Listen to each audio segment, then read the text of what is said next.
la liberté, de la démocratie et de la bonne gouvernance. Salut à tous et bienvenue sur le plateau de l'émission Le Grand Déballage. Tous les dimanches à partir de 20h30, nous avons rendez-vous avec une personnalité tirée sur le volet, un homme politique, un acteur de la société civile ou encore une personnalité d'un pays ami ou d'un pays tout simplement de la sous-région ou du continent, voire du reste du monde, sur le plateau donc de Burkina Info TV. Aujourd'hui, nous avons le plaisir de recevoir M. Soumane Touré, syndicaliste, homme politique, aujourd'hui à la retraite, mais qui contribue d'une manière ou d'une autre donc, à l'ancrage démocratique au pays des hommes intègres. Il est le président du PITJ. M. Soumane Touré, bienvenue à Burkina Info. Merci.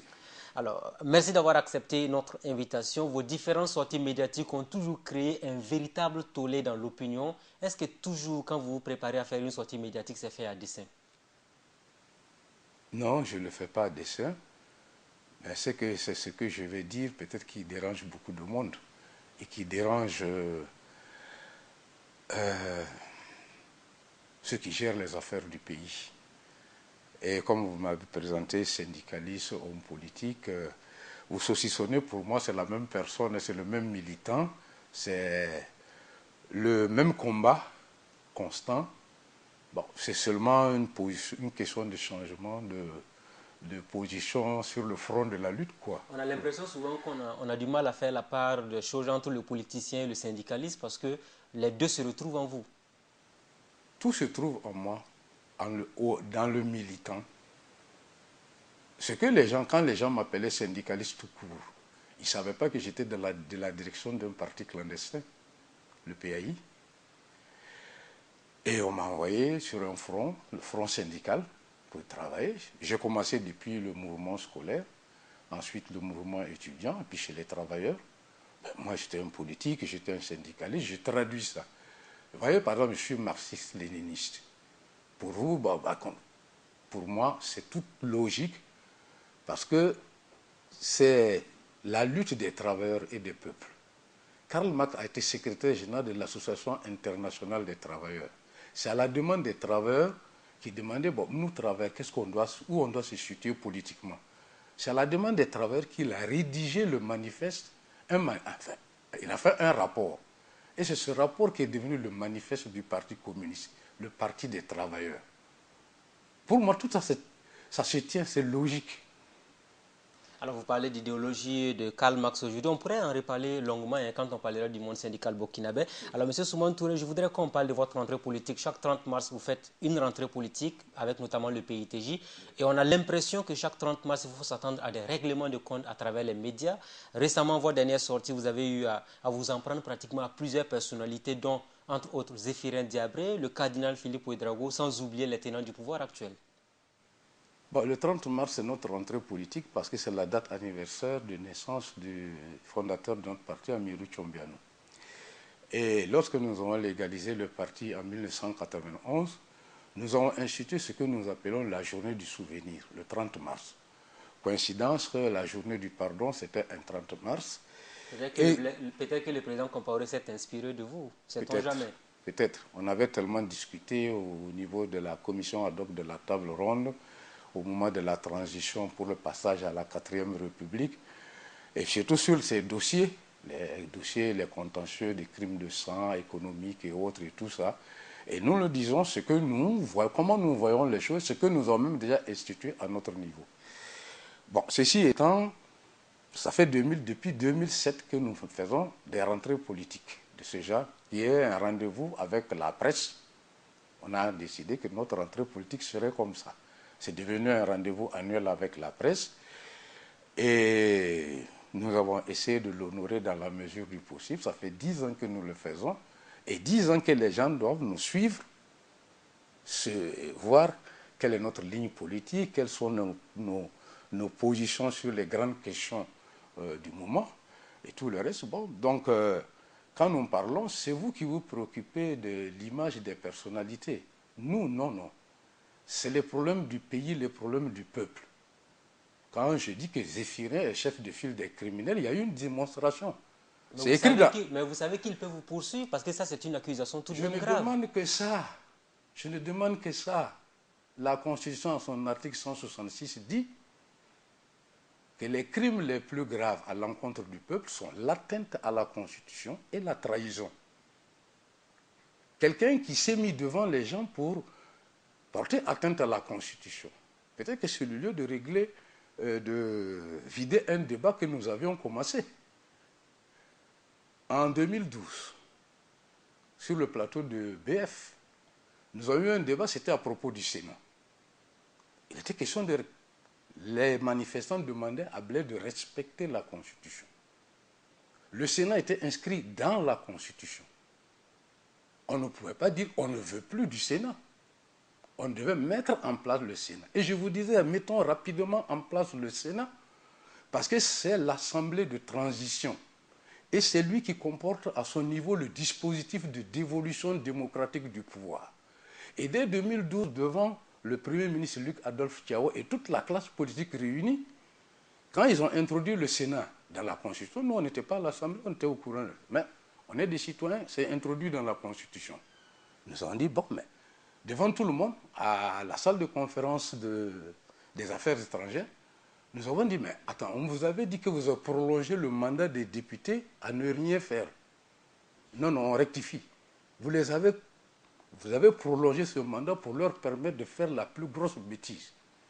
Ils ont fabriqué un vide institutionnel, le Sénat. Mettons-le rapidement en place, sinon vous ouvrez un boulevard aux putschistes.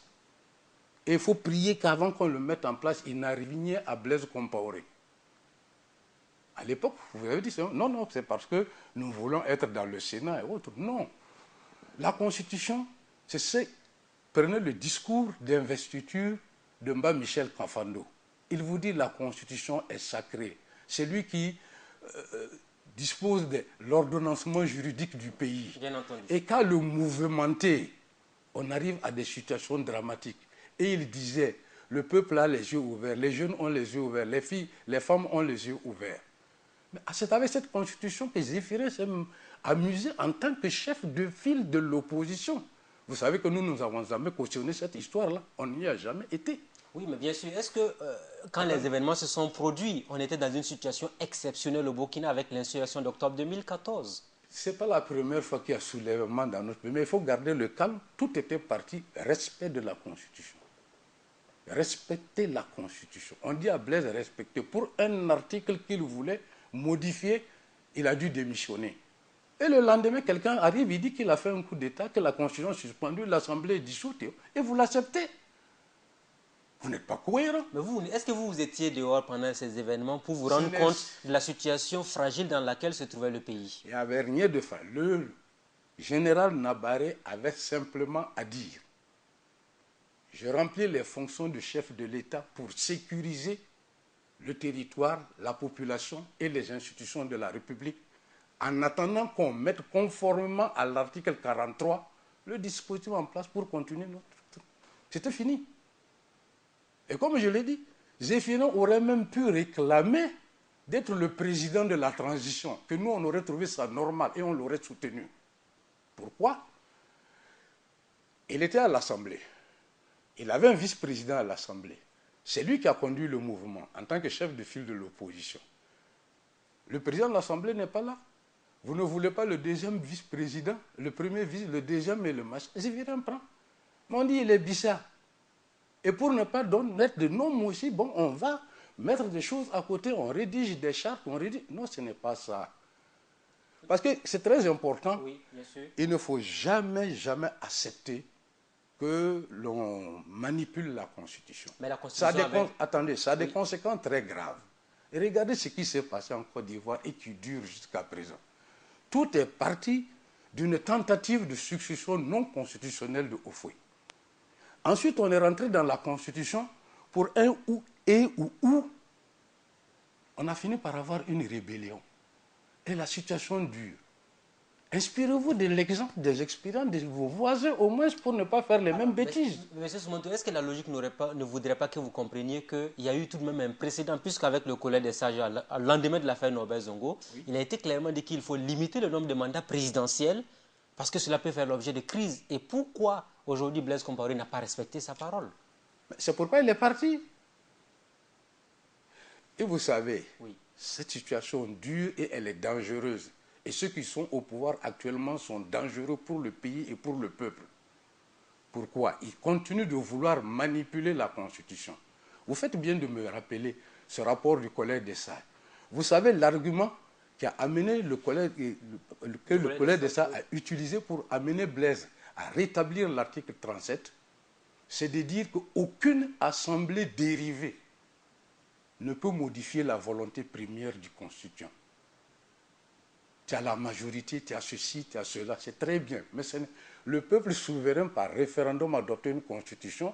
Tu peux peut-être renforcer les choses, mais tu ne peux pas modifier la volonté première, qui est la limitation des mandats à 2. Or, qu'est-ce qui se passe aujourd'hui? Depuis l'insurrection, depuis la démission de Blaise, on ne respecte pas la Constitution, on n'a rien respecté. Mais, attendez, oui. Ce n'est pas moi qui l'ai dit, c'est Roch-Marc Christian Kaboré.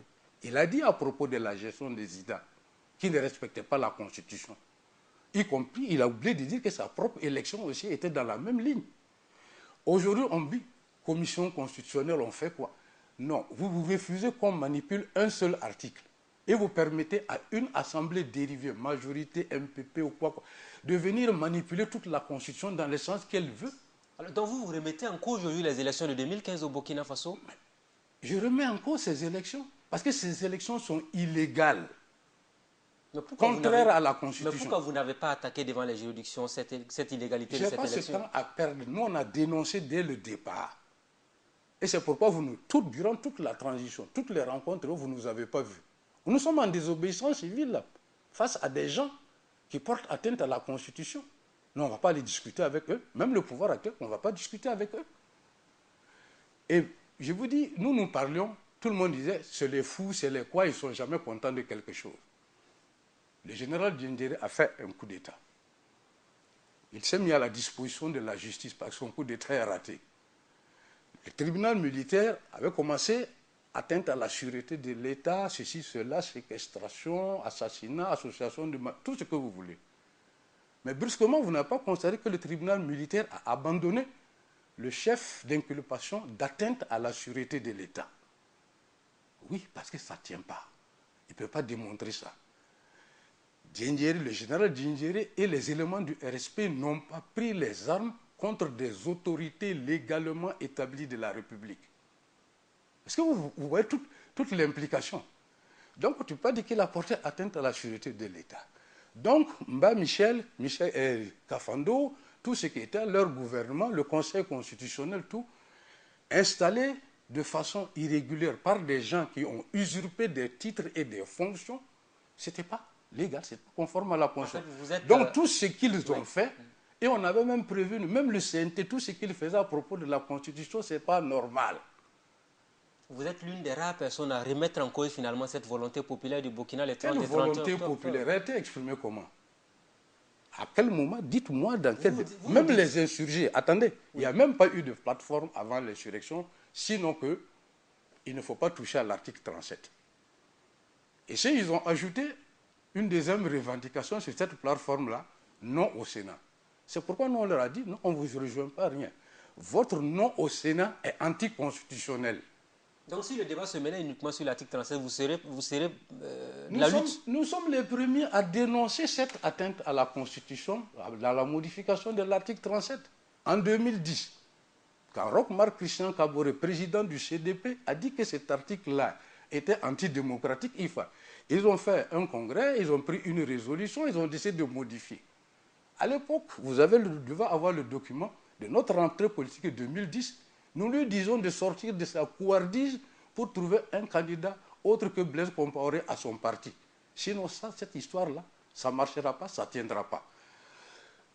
C'est l'Église qui nous a rejoints après sur la position. Tous ces Zéphyriens, autrement, ils dormaient. Quand Zéphirin s'est réveillé, il a dit « Ah, le pouvoir a intérêt à écouter ce que dit l'Église catholique. » Vous voyez, on suivait bien tout le monde. Hein. Les Loada, les Ibriga, on n'a entendu personne. C'est nous qui avons commencé la résistance. Jusqu'au dernier point où dans le pays, nous donnons une interview, on nous disait non, on dit non, on ne peut pas toucher, ni par voie parlementaire, ni par voie référendaire. Ils nous posaient la question, et si malgré tout Blaise Compaoré le fait, alors la Constitution nous donne le droit à la désobéissance civile. La forme n'est pas déterminée, en son temps, on avisera. Donc nous sommes contre depuis. Oui, mais aujourd'hui, ce qui a débouché sur l'insurrection d'octobre 2014, c'est la désobéissance civile qui a été décrétée par l'opposition politique. Ça veut dire qu'elle était dans son droit. Elle était dans son droit. Jusqu'à la démission de Blaise, elle a obtenu plus qu'elle n'espérait. En réalité, votre souci aujourd'hui, c'est l'après Blaise qui a été mal géré selon vous. Tout. Blaise a dit, faisons application de l'article 43. Même si Blaise ne l'avait pas dit, dans cette situation, vous prenez la Constitution, vous ouvrez l'article 43. Qu'est-ce qu'on fait en cas de démission du président, en cas de la vacance de la présidence? C'était prévu que c'est le président du Sénat. Le Sénat est le président du Sénat. Mais comme le Sénat n'était pas mis en place, on dirait, en attendant la mise en place du Sénat, c'est le président de l'Assemblée. Et regardez, ce n'était même pas toute l'Assemblée, ni tout le Sénat. On avait besoin d'une seule personne pour faire cette transition-là. Ou le président du Sénat, ou le président de l'Assemblée. À défaut du président, il avait 5 vice-présidents. Vous avez vu ce qui s'est passé au Togo après la mort de Adema? Le président de l'Assemblée était dehors, on lui a fermé la frontière. Il a dit, tu rentres, tu nous laisses régler nos problèmes. On prend le premier vice-président, un professeur d'éducation physique, on le met là et on règle toutes les institutions autour de lui. Peut-être que les situations sont totalement différentes, hein, parce que Non, le cas burkinabé était exceptionnel. Les constitutions sont les mêmes dispositions sont dans toutes les constitutions. Ces constitutions fripéries que la France nous a envoyées après le discours de la Baule.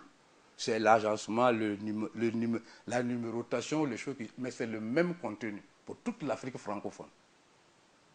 Vous voyez. Alors, Soumane Touré, il faut qu'on évolue dans cette émission parce que aujourd'hui, on a parlé du cas Zéphirin, on a parlé également donc de l'Église catholique. Oui. Et là, vous trouvez aujourd'hui que l'Église catholique n'a pas joué le bon rôle. Mais vous voyez, nous, en 2010, quand Roch a dit... Apparemment, vous êtes nostalgique du passé. Il faut toujours revenir sur le passé. C'est la réalité. Oui. Il faut suivre les gens.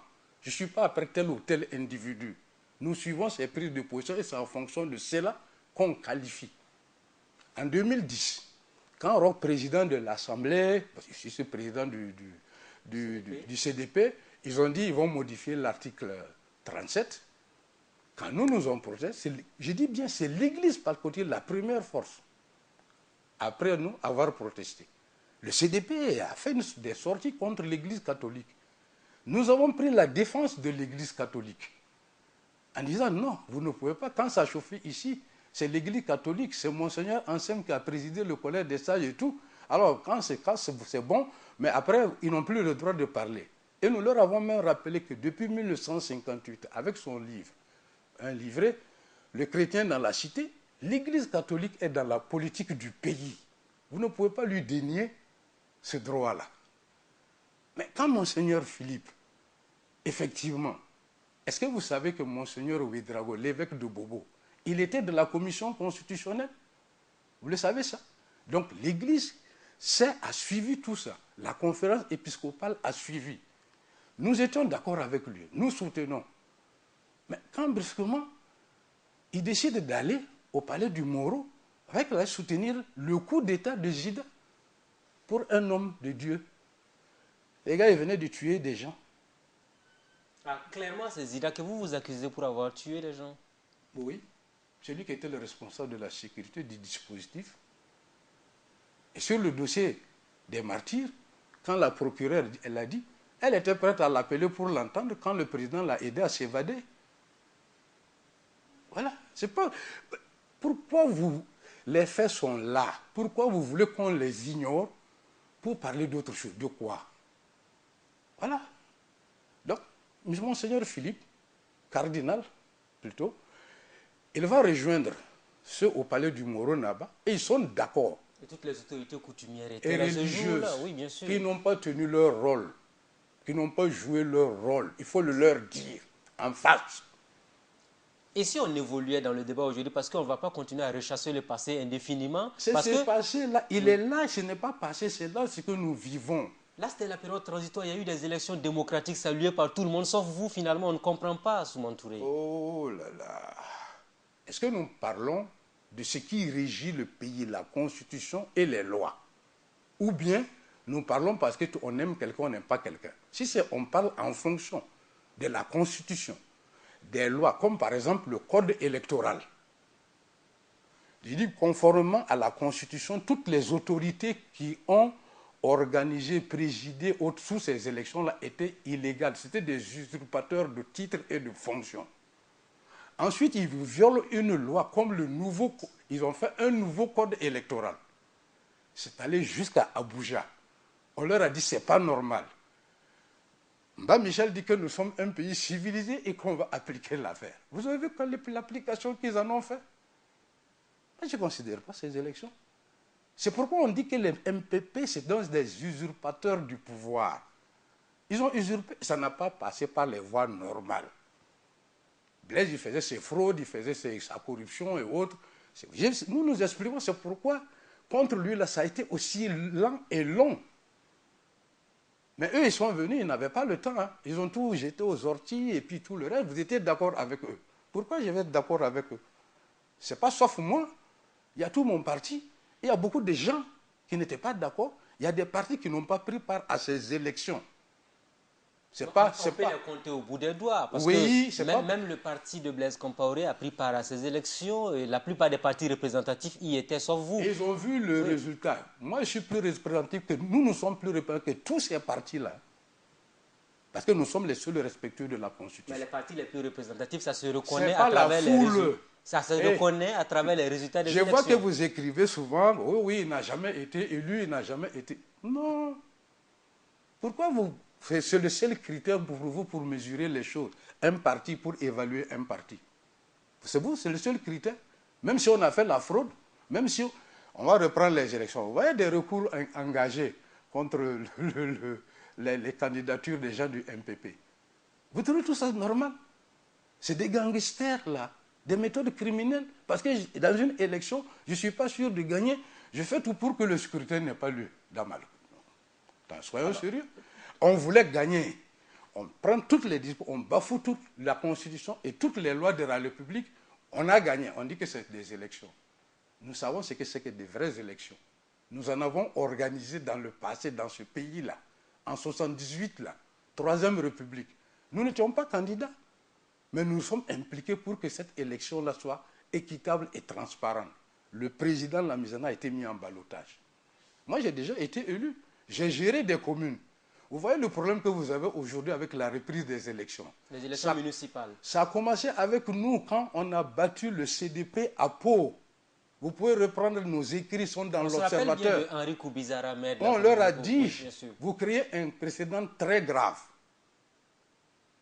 Et le précédent, le voici. C'est maintenant même le parti au pouvoir, toujours c'est les mêmes, les Chimons, les machins, c'est les mêmes. Alors, M. Soumane Touré, aujourd'hui, clairement, si on vous pose cette question suivante, quelle appréciation faites-vous de la gouvernance actuelle? Selon vous, est-ce que le pays est sur le bon chemin ou il y a des choses véritablement à revoir? Le pays n'est même pas... Vous voyez, avant moi, vous avez reçu Rassabrega sur ce plateau. Je l'ai suivi. Il vous a dit au plan économique, là, on va vers le précipice. Est-ce que c'est rattraper ça? Au plan politique, je vous dis ce que je vous dis. Jusqu'à présent, les choses ne sont pas passées conformément à notre Constitution. Rien ne va. Et les hommes qui sont là sont usés. Ils ne peuvent pas être les hommes de rupture. C'est eux qui ont géré les 27 ans de régime de Blaise Compaoré. Ça parce qu'ils disent qu'ils voient le mal qu'ils ont à se vouloir se faire une nouvelle constitution pour passer à une 5e république. Rien ne va. Rien ne va. Le pays va à la catastrophe. Quand vous prenez des responsabilités, des décisions, que vous prenez des engagements, il faut être fidèle à ça et conséquent. Tout ce qui se dirait, mes amis, mes anciens camarades, et avec lesquels on serait en rupture aujourd'hui, c'est parce qu'à un moment donné, par lassitude, par fatigue, par opportunisme, par carriérisme, ils ont abandonné les positions de principe pour faire carrière. C'est incroyable comme des gens, même des membres fondateurs de notre parti, avec les Philippe, vous avez vu le combat qu'on a mené pendant 12 ans devant les juridictions. Donc nous, c'est pas... Je ne sais pas comment vous voyez la politique, mais nous voyons au sens le plus noble. Voilà, c'est pas pour nos personnes, c'est pas pour nous. Mais tout le monde sait que politique rime avec démagogie, c'est connu de tous. C'est ça. Ça ne rime ni avec démagogie, ni avec intrigue, ni avec complot.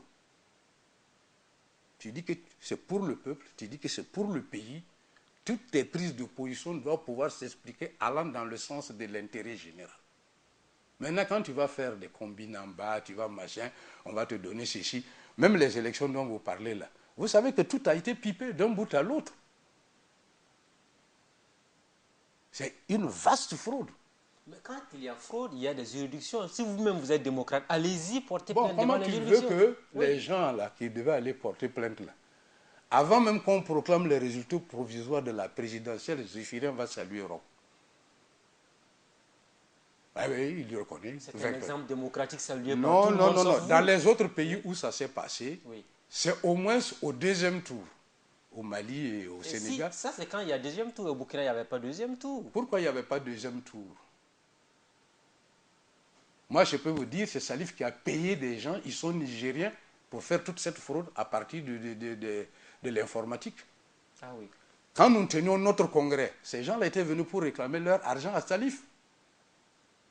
S'il dit que c'est faux, allons-y. Vous êtes prêt à répondre? C'est ce qui s'est passé, exactement comme ce qui s'est passé au Gabon, avec Ali Bongo et l'autre.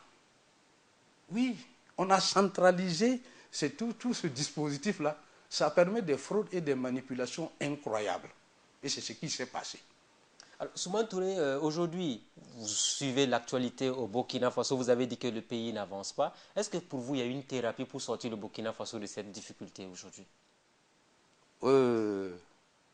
Parce qu'une chose est de critiquer, mais l'autre alternative, c'est de proposer des solutions aussi. La thérapie est d'abord politique. Politique est toujours politique. Si les choses se passent politiquement, correctement, conformes à la Constitution, on s'en sort. Tenez, après le soulèvement du 3 janvier 1966, le pays était au bord de la banqueroute et Maurice Yamego avait préconisé des mesures sur les salaires et tout pour essayer de renflouer les caisses de l'État. C'est ça qui a provoqué le soulèvement populaire. Quand Maurice Yamego a démissionné, il est parti. Les travailleurs, le peuple, a consenti des sacrifices incroyables pour renflouer les caisses de l'État et redresser les finances publiques. Et Garango, le ministre, a pu écrire une plaquette en 1964. 8 ans ça a duré, hein, ces sacrifices. Il n'y a pas eu d'aide internationale, il n'y a pas eu de mendicité, rien. Sur nos propres efforts. Tu étais travailleur, contribution patriotique, tu cédais 1 mois de salaire à l'État. Tu n'avançais plus, rien. À l'époque, il y avait l'impôt de capitation. Ça a même été augmenté. L'UITS date de cette période-là. Notre peuple est habitué à consentir des sacrifices pour s'en sortir. C'est ce qui a fait depuis 1966 l'admiration du monde pour lui. Mais depuis ces sacrifices aussi, le peuple a un droit de regard sur la gestion des affaires du pays.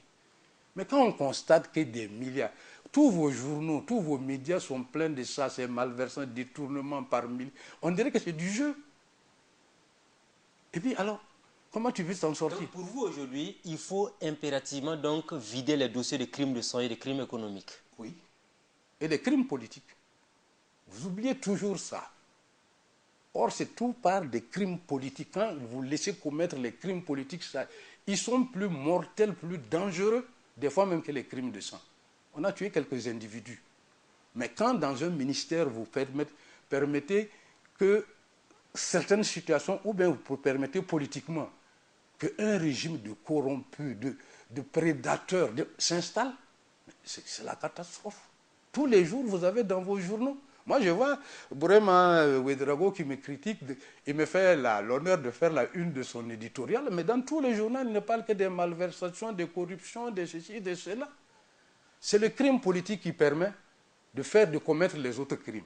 Et tu as les mêmes auteurs, souvent des gens qui ont commis des crimes économiques, des crimes politiques, pour se couvrir, ils passent au crime de sang. La répression. Sous la transition, vous-même, la liberté de presse.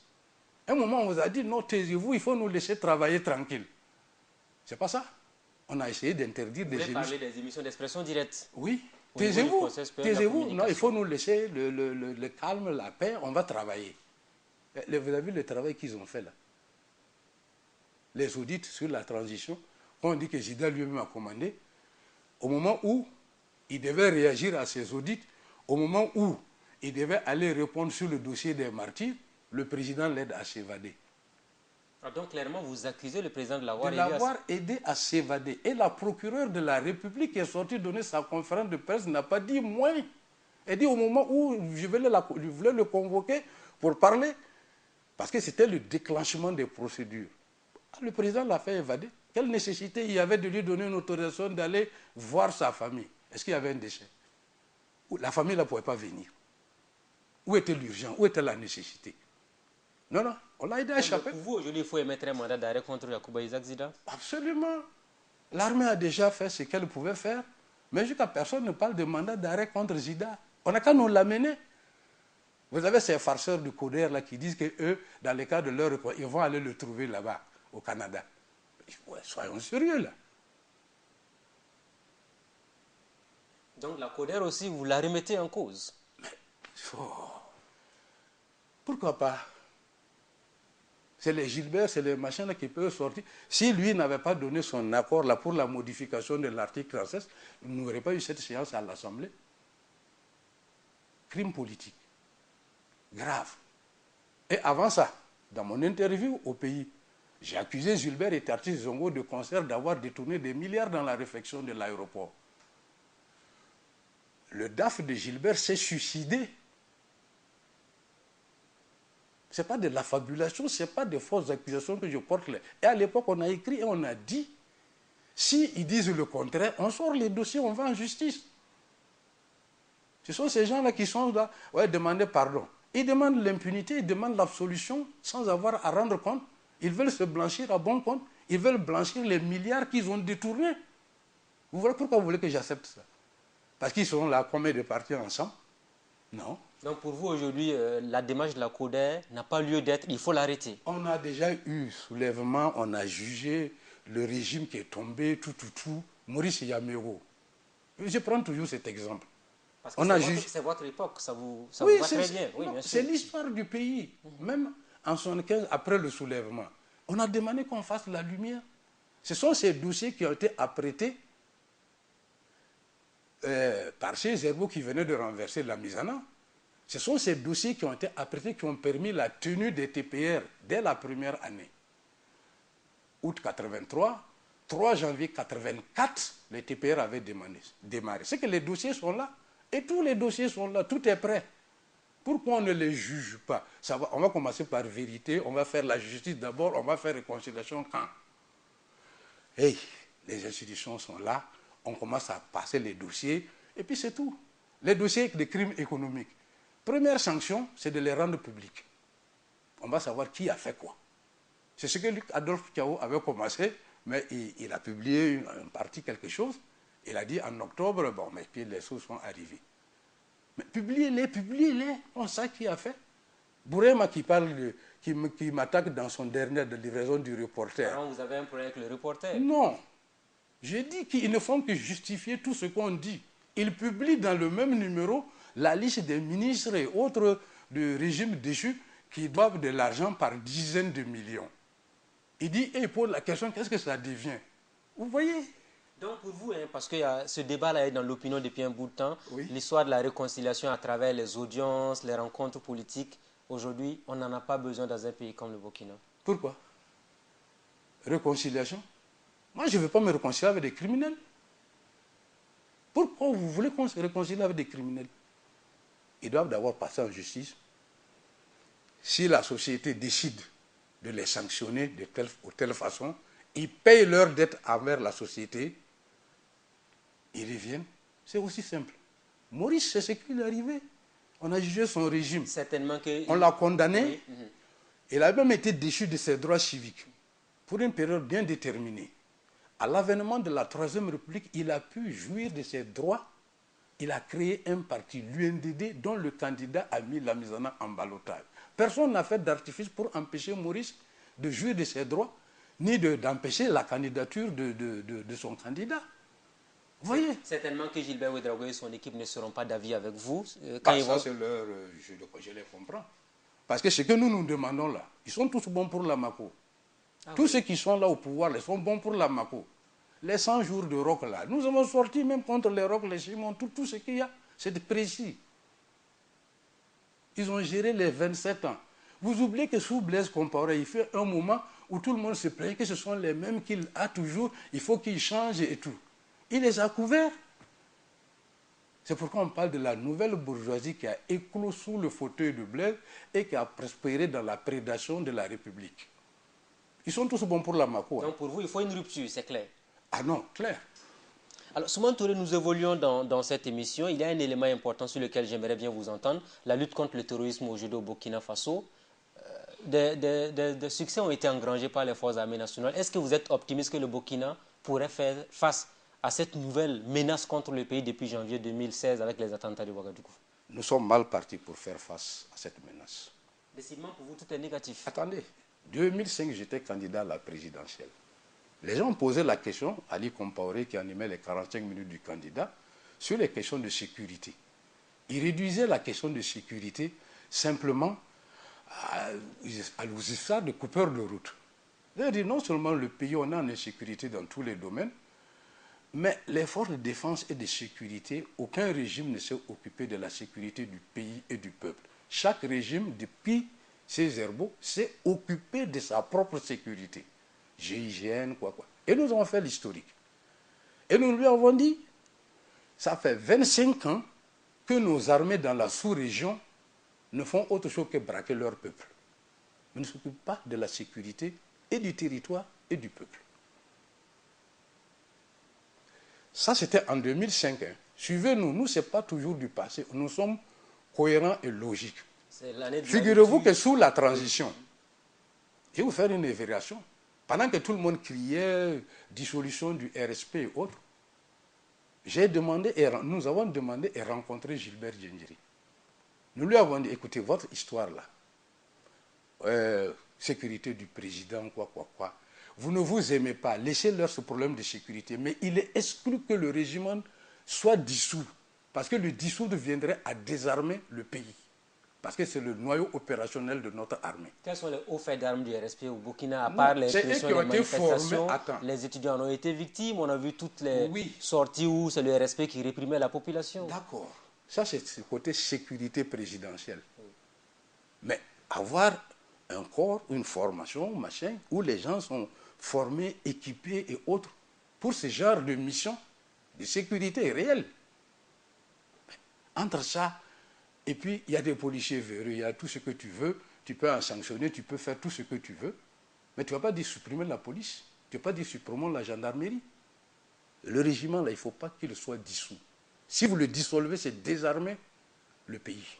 Si vous montrez que vous êtes faible, les terroristes, là, ce sont les enfants du Sahel, là. Il est prouvé maintenant que les gens ne sont pas venus de l'extérieur. Ce sont nos propres enfants. Notre jeunesse qui braille à Ouagadougou, là. Ce sont des jeunes comme eux, qui ont décidé aussi de prendre les armes et de... Ils sont arrivés jusqu'au niveau de Yalgo.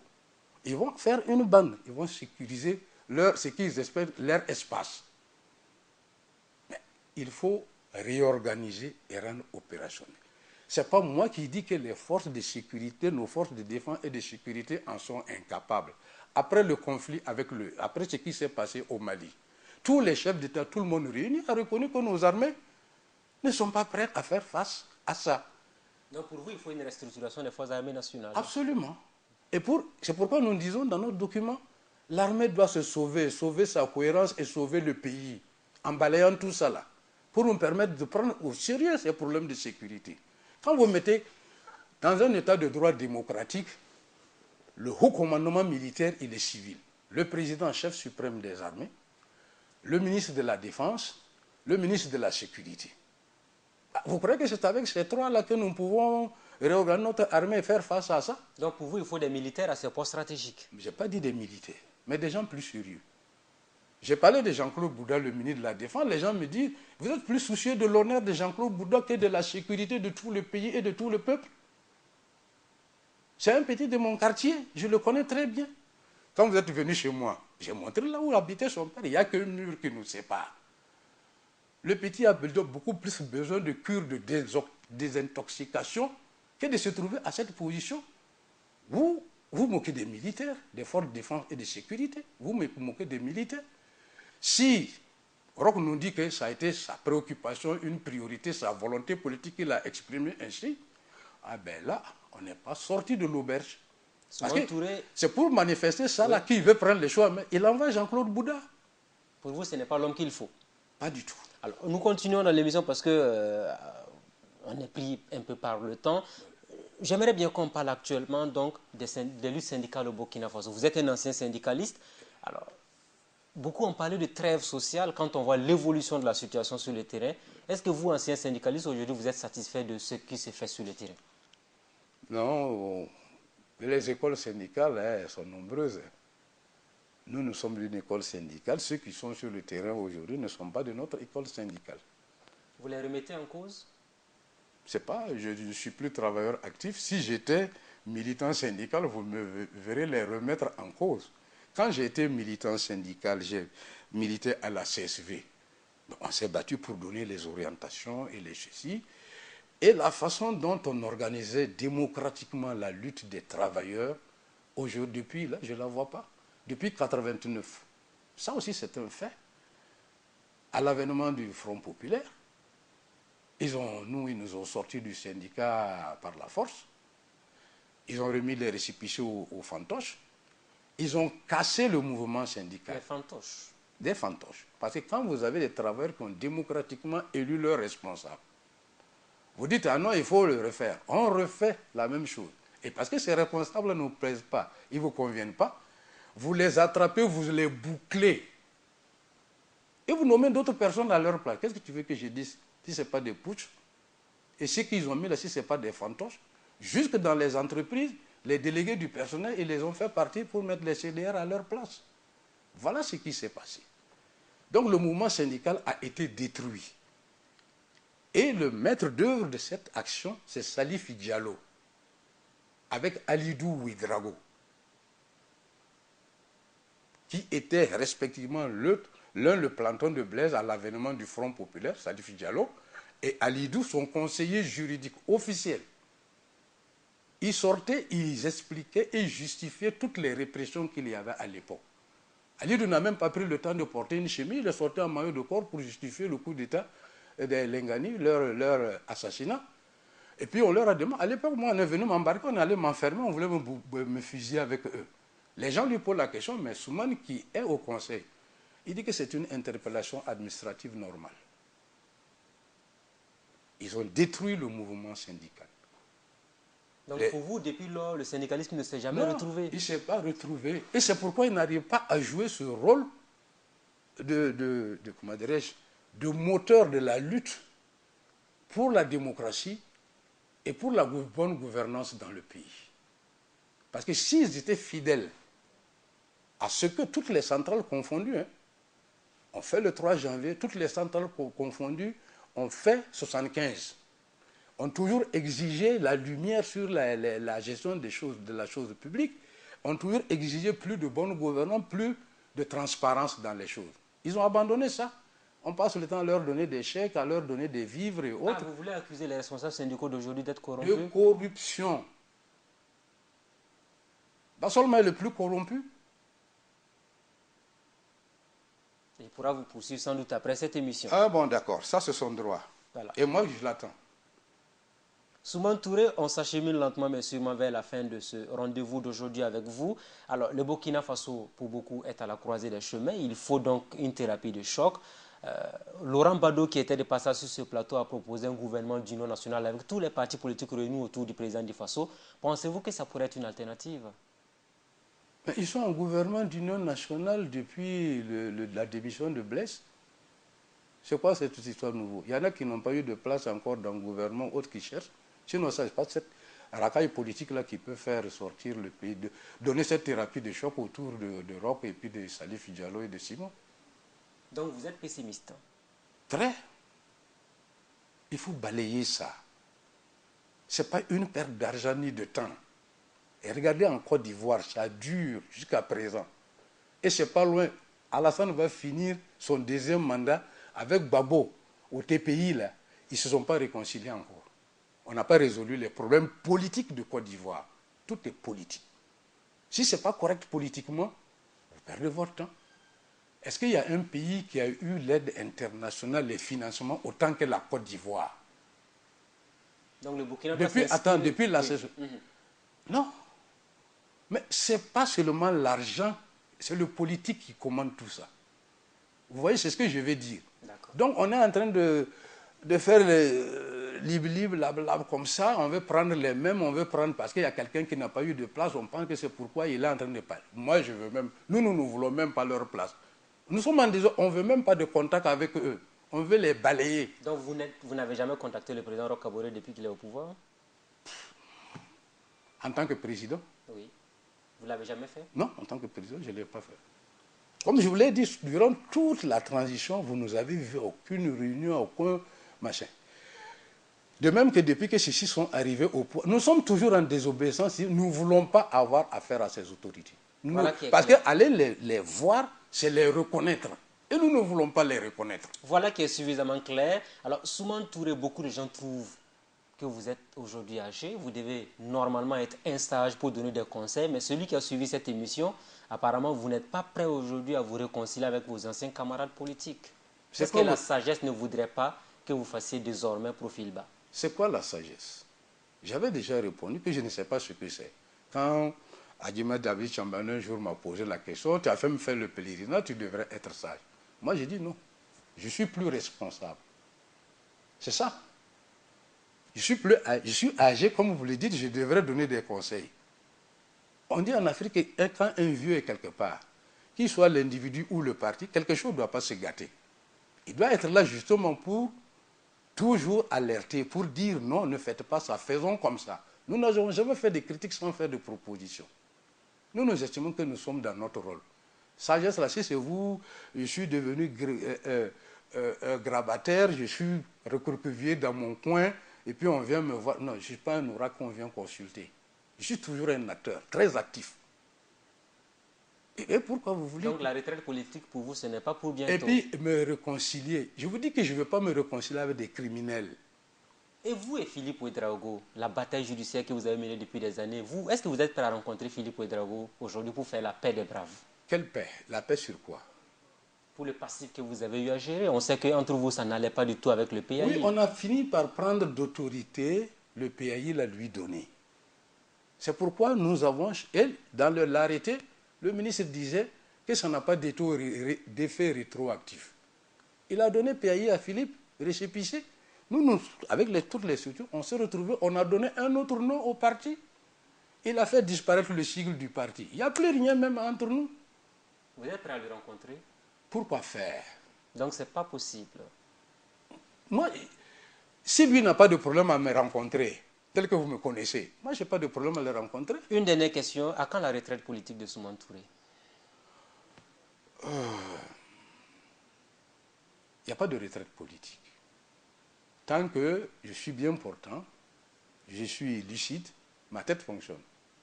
Ça, je tiens beaucoup à ça, parce que pareil, avec l'âge, j'ai vu les enfants et autres de Konombo Issouf l'amener à une interview télévisée, alors que le vieux, vraiment, il était complètement perdu. Comme le disent les enfants, il perdait le réseau tout le temps.